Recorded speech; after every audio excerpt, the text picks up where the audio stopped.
दीपक Mishra DK advance classes में आप सभी का स्वागत है। मैं दीपक मिश्रा आप सभी के लिए यूपी टेट सीटेट के लिए मैं बहुत ही अच्छी इंपॉर्टेंट पीडीएफ बनाकर लाया हूं। आप सभी को पसंद आएगी। कहेंगे हमें बहुत अच्छे क्वेश्चन मिले हैं। पहला क्वेश्चन हम शुरुआत करते हैं कि बाल विकास का विभिन्न अवस्थाओं में बांटने का मुख्य आधार क्या होता है बेटा? आयु। सहसावस्था किस आयु तक मानी जाती है? 0 से 2 वर्ष तक के बीच की बात होती है। बाल्यावस्था में बच्चों का मुख्य गुण क्या होता है? जिज्ञासा। बच्चों को क्या होती है? जिज्ञासा होती है, जानने की इच्छा करती है कि ये क्या होता है, वो क्या होता है, ऐसे कैसे होता है, ये चीज़ है। किशोरावस्था में सबसे अधिक कौन सा परिवर्तन होता है? शारीरिक परिवर्तन होता है। जब बालक किशोरावस्था में आता है तो उसके शरीर में बहुत सारे परिवर्तन आते हैं। विकास का अर्थ क्या है? परिवर्तन होना। विकास जो है वो कब से कैसे चलता है? गर्भ से लेकर कब्र तक, अर्थात जन्म से पहले से लेकर और मरने तक ये चलता है। वृद्धि और विकास में मुख्य अंतर क्या होता है? गुणात्मक परिमाणात्मक। वृद्धि और विकास ये दोनों क्या होते हैं? इनका मुख्य अंतर क्या होता है? गुणात्मक और परिमाणात्मक होता है। शारीरिक विकास किससे संबंधित होता है? शरीर से। बच्चे की ऊंचाई और वजन में वृद्धि किस विकास को दर्शाती है? शारीरिक विकास को दर्शाती है। मानसिक विकास का संबंध किससे होता है? सोच से। समस्या हल करने की क्षमता किस विकास का भाग है? मानसिक विकास है।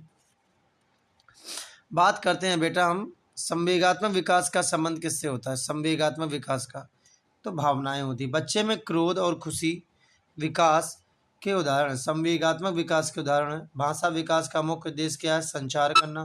भाषा का जो माध्यम होता है वो क्या होता है? संचार करना।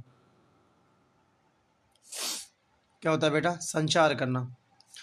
बच्चा सबसे पहले कौन सी भाषा सीखता है? मातृभाषा। जो मदर लैंग्वेज होती है, सबसे लोकल लैंग्वेज जो होती है हमारी, उसको बच्चा सीखता है सबसे पहले। ठीक है ना। अभिव्यक्ति क्षमता का संबंध किससे है? विचार व्यक्त करना। सृजनात्मक का अर्थ क्या होता है? नई सोच। चित्र बनाना किस क्षमता का उदाहरण है? सृजनात्मक क्या माना जाता है? सृजनात्मक। वंशानुक्रम में से क्या मिलता है? जन्मजात गुण मिलते हैं। जो जन्म से जो पिता के लक्षण होते हैं वही बेटे में दिखाई देते हैं। वातावरण का बालक पर क्या प्रभाव पड़ता है? व्यवहार। वातावरण जो होता है, जो सामाजिक वातावरण होता है, उस पर क्या परिवर्तन लाता है? बालक में व्यवहार का परिवर्तन लाता है। परिवार किस प्रकार का वातावरण देता है? प्रारंभिक वातावरण देता है। समाज बच्चे को क्या सिखाता है? समाज जो होता है वो बच्चे को क्या सिखाता है? सामाजिक व्यवहार सिखाता है। विद्यालय का मुख्य कार्य क्या होता है? शिक्षा। विद्यालय का मुख्य कार्य क्या होता है? शिक्षा। संचार माध्यम बच्चों को क्या प्रदान करते हैं? जानकारी। बाल विकास की प्रक्रिया कैसी होती है? निरंतर चलने वाली प्रक्रिया होती है, लगातार चलती रहती है। बच्चा निरंतर सीखता रहता है। जरूरी नहीं कि 50 साल वाले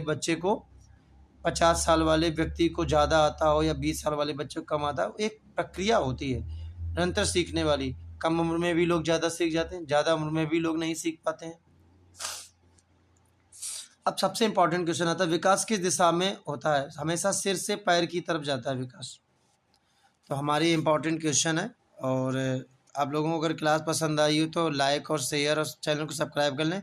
ऐसे ही क्वेश्चनों को बहुत पढ़ने को मिलेगा आपको। जय हिंद, जय भारत।